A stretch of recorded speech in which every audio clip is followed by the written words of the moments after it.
In this video, I'm going to be ranking the top 10 cards in NBA 2K23 My Team. Guys, let me know in the comment section down below who are some of your guys' favorite cards in the game, and let me know what you guys would change up on my top 10 as well. So coming in at my number 10 spot is going to be the new card that came out yesterday, the Diamond Takeover Anthony Edwards. Now, this might be a bit surprising for some people, but I think this Ant card is one of the better shooting guards in the game. He's 6'5" with a 6'9" wingspan, and he is a very well-rounded shooting guard. He's got a 93 ball, 93 mid-range, 93 speed. He's going to be really good at going to the basket, has a 96 vertical and a 97 driving dunk. So going to the basket is definitely going to be one of his better attributes. And then defensively, I mean, he's fine defensively. 85 perimeter, 82 steal, 80 interior with a 74 block. So I think Anthony Edwards is one of the better shooting guards in the game, probably top 2 or top 3. He also does have the normal leaner as well. Coming in at my number 9 spot is going to be Diamond Donovan Mitchell. Obviously still one of the better point guards in the game. He's 6'1" with a 6'10" wingspan.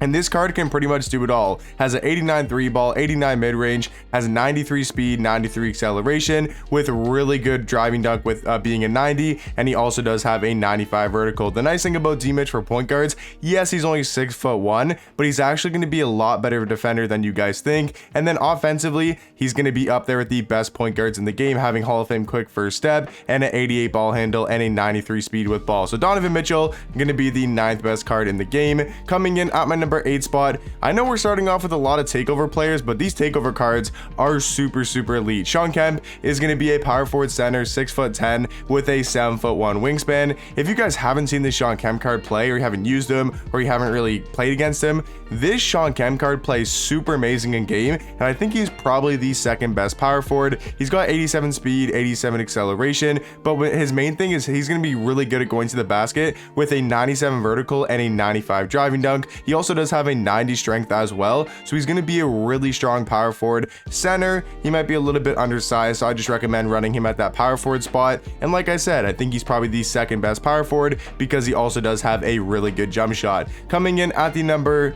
I think this is 7 spot. I could be wrong though. It's going to be Pink Diamond Jayson Tatum. He's a small forward, power forward, 6'8" with a 6'10" wingspan. I mean, Tatum on the offensive end is going to be one of the better cards in the game. Having a 93 ball, 90 mid range with one of the better jump shots makes him a super, like, you know, offensive threat. That's what I would say. Defensively, he's okay. He's not the best on the defensive end, but he can definitely get you some stops. 84 interior, 88 perimeter, has a pretty low steal and block rating. Shooting badges are going to be really good, has that Hall of Fame catch and shoot and that Hall of Fame guard up. And then overall, I mean, he's just a very solid small forward, probably the 2nd best in the game. Coming in at my number 6 spot is going to be the last takeover card of the video, but I think the best one. It's going to be Iguodala. He's a shooting guard small forward, 6'6" with a 6'11" wingspan. The nice thing about Iggy is because of his defense, he can also play small forward and be a really good lockdown defender. Like I said, defensively gonna be amazing. Has a 95 steal, 95 lateral quickness, and a 95 perimeter defense as well, while also having an 86 interior and a 78 block. So he's gonna be an amazing defender and a really good 3-point shooter. Jump shot I wish was a little bit faster, but he does have the Michael Jordan dribble style and the Pro 2 leaner, which is definitely decent. And then he even has a 95 driving dunk, 93 vertical, good speed. He can even handle the ball a little bit.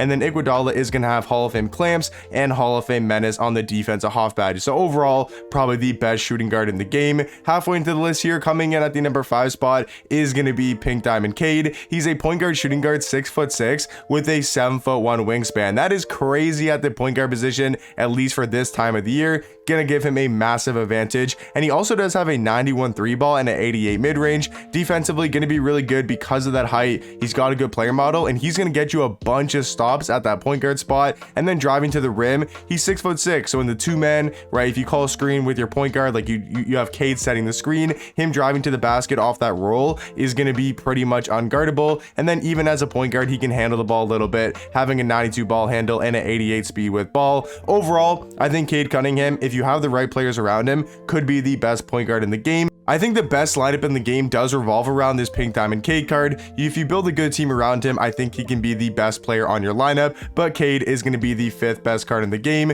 Coming in at the number 4 spot is going to be Pink Diamond KG, and the reason why I have him super high is I do think he's the best center in the game, and he's one of the better power forwards, but he provides such a skill gap and such an advantage to have at your center position because of the fact that he's so good defensively, and he can even pop from 3. You think only a 73 3 ball, but if you have a coach boost and a shoot boost, or just in general, his jump shot is actually decent enough, and you can knock down pretty consistently with this card. So yeah, Kevin Garnett I think is the best center in the game, and a super valuable card to have at that center position. Coming in at the number 3 spot, I think the best point guard in the game is going to be Pink Diamond D-Wade. He's a shooting guard point guard, 6'4", with a 6'10" wingspan, and just look at these stats.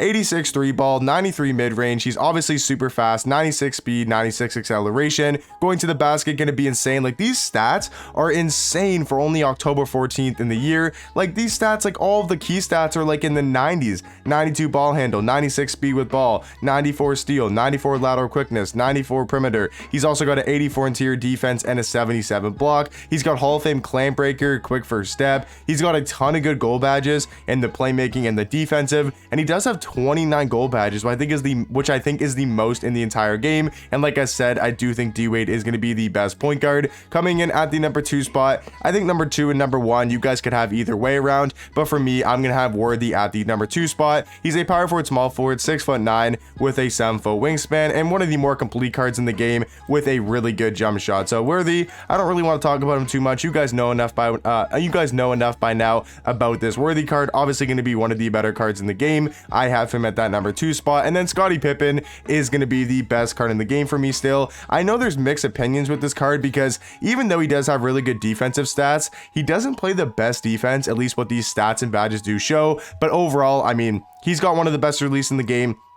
Maybe does have the best release in the game, especially for that small forward position. So Scottie Pippen is going to be my best card in the game. Let me know in the comment section down below, what would you guys change up on my top 10? You guys got to remember, there's so many good cards in this game, so I'm sure you guys have a bunch of different opinions, and you guys have a bunch of different players you guys would change in this top 10. Some guys I didn't even mention on this list would be on your list, so let me know that information, or just let me know what you guys think about your top 10 cards or my top 10 cards. Let me know in the comment section down below, and I'll catch you guys in the next one.